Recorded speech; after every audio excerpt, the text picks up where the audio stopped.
All right, it's day 40 of the federal government shutdown, and we're looking live over the Hartsfield-Jackson Atlanta International Airport.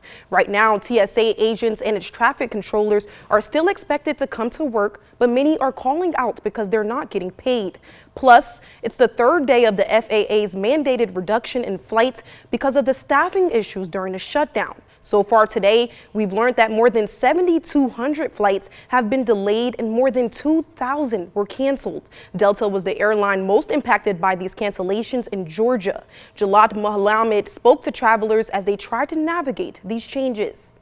It is an unwelcome sight for travelers showing up to Hartsfield-Jackson International Airport. My flight is canceled because of the government shutdown. From canceled flights to delayed ones, travelers fear will never take off. We were supposed to leave at 7 for Newark, and then they delayed us to 7:40, then 11:40. So we're kind of wondering if they're going to cancel our flight altogether. So yeah, we're working on other options.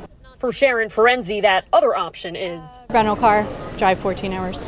The hundreds of canceled flights at Hartsfield-Jackson Saturday come on day 2 of the FAA's mandated 4% flight reduction at 40 airports, as air traffic controllers continue to work without pay during the government shutdown, and staffing issues lead to ground stops and delays across the country. I was hoping that I'll get home before it starts canceling. We met Anthony Solar at the Delta helpline after his connection from Atlanta to Jackson was canceled twice. He was able to get on standby for a 10 p.m. flight, but that's about 6 hours after his original one. If I don't take that, tomorrow there's no flight. Then I have to fly out on Monday. Yes, that's where things stand. What was your reaction when they told you that? I said, whoa. He's hoping to get back before that and make it to work. Hopefully that 10 p.m. takes off. Yeah, exactly. Otherwise I have to sleep here. Because usually when they cancel flights, you can't even get a hotel. Travelers hope the shutdown ends and the skies fully open up soon. I hope this clears up very soon before Thanksgiving, because it's going to be a bummer for everybody.